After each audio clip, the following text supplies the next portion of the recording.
Terima kasih penonton dan juga pemirsa, Anda masih di Midnight Live. Seperti janji saya tadi, saya akan menghadirkan narsum. Wah, ini narsum luar biasa ya. Kalau kita bicara soal keamanan data negara, ini sering diundang ya oleh media-media untuk berbicara terkait dengan hal itu. Siapa dia? Ini dia, Ruby Alamsyah.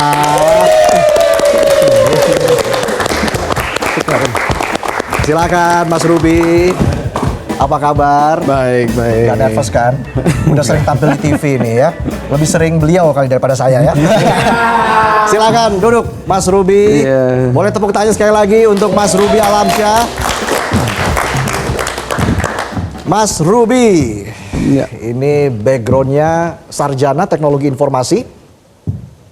Apa tuh? Ada lanjutannya nggak? Sarjana teknologi S2-nya ada Magister Teknologi Informasi. Wow, tapi tahun 98 zamannya Krismon ya. Mas Ruby ini udah kotak-atik komputer. Zaman dulu kan susah tuh cari komputer. Kok bisa waktu itu udah kotak-atik komputer dan sebagainya? Oh, kalau kotak-kotak komputer udah dari tahun 87 malah. 87? Pas 5 SD. 5 SD. Kalau tahun 90-an tuh 90-an udah nge-hack. Tahun 90-an udah nge-hack. Wah. Belum ada undang-undang ITE jadi aman. Ini hacker senior atau hacker veteran ini ya? Ngaku-ngaku hacker. Ah, jangan-jangan disadap nih. Mas Ruby, Ya. tapi kenapa dulu tertarik sama komputer? Tahun 87 udah tertarik sama komputer. Ya, ngelihat sebuah alat yang bisa mengotomatisasi segalanya dan bisa membuat sesuatu yang lebih mudah, bisa kita bisa kreatif membuat sesuatu dengan alat tersebut. Amazed saja kita waktu SD melihat barang seperti itu. Jadi pengen tahu lebih lanjut dan ya terjun terus ke situ. Nggak pernah punya ilmu yang lain, cuman di situ aja. Jadi selain S2 saya di IT, sebelum S2 sih saya sudah punya sertifikasi IT internasional 14 biji. Wow. Tahun 87 udah ngotak-ngatik komputer ya. Itu komputer siapa Mas kalau boleh tahu? Bener, kebetulan ayah saya beliin komputer untuk sepupu-sepupu yang mau skripsi di ITB. Setelah selesai diberikan ke saya, gitu ceritanya. Orang kaya ini ya.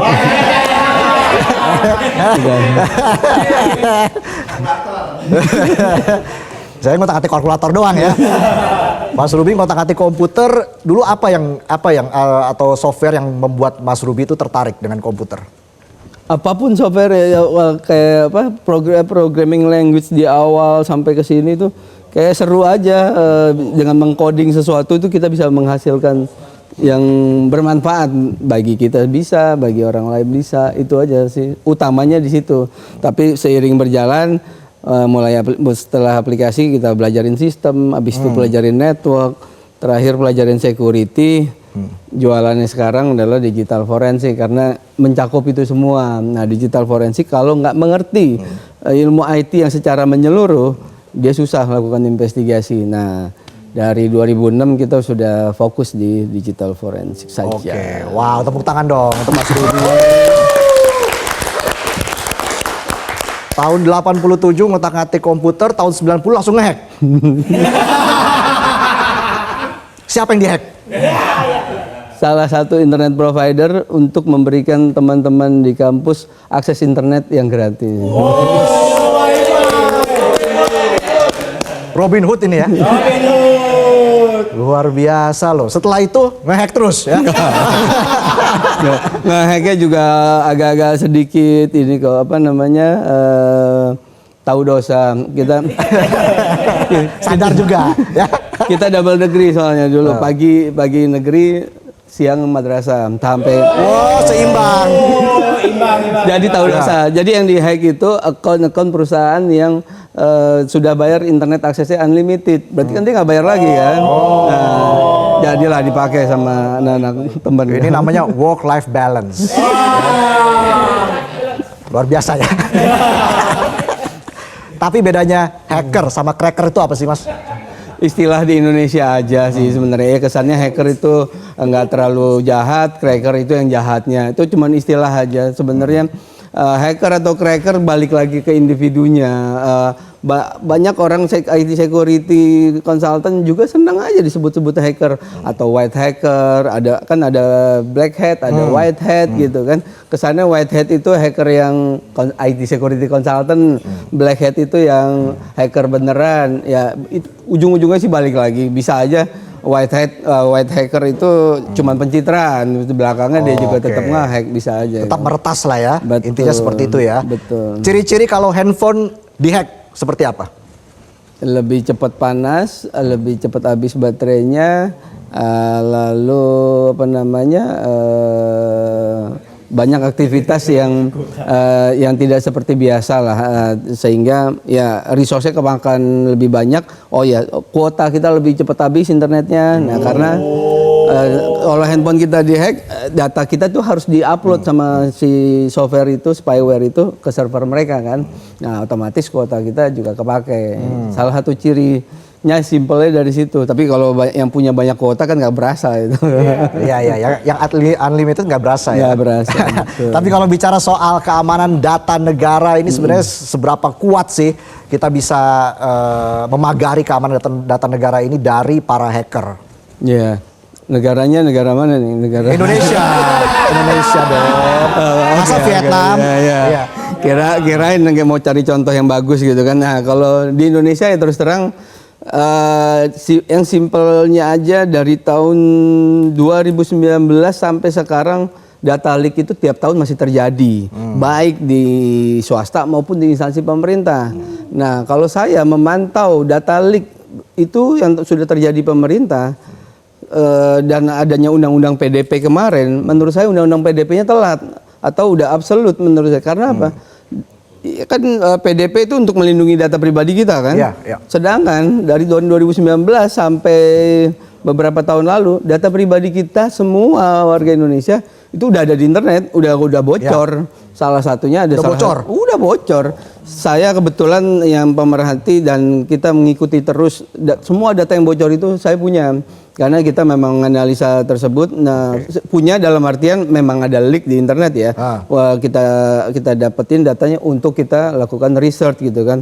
Benar nggak datanya itu, seberapa banyak, seberapa masif.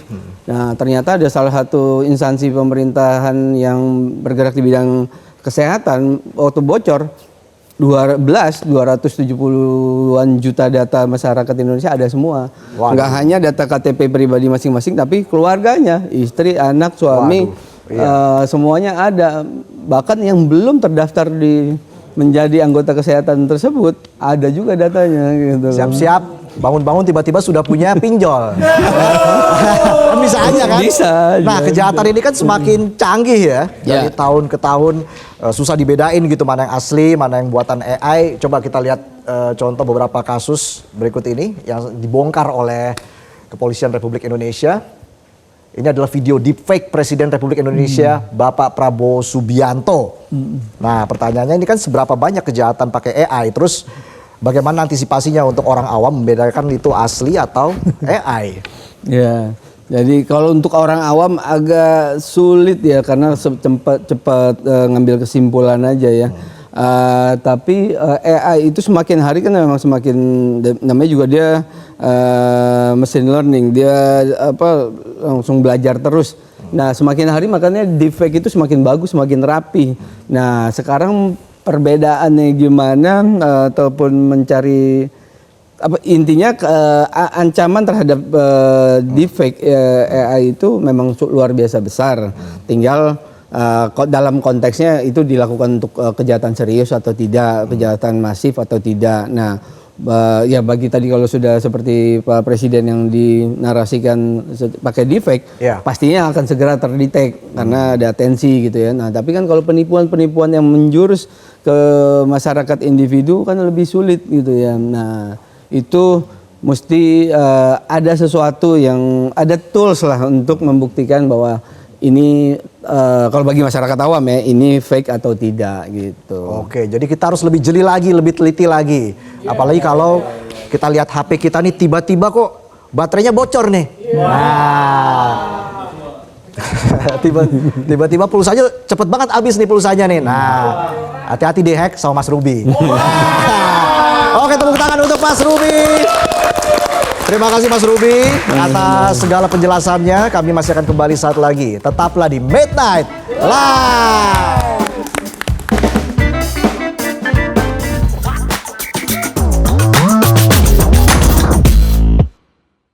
Super sedap ala The Changcuters. Wih, udah mau buka nih boy. Ini Jelajahi cara baru mendapatkan informasi. Download Metro TV Extend sekarang.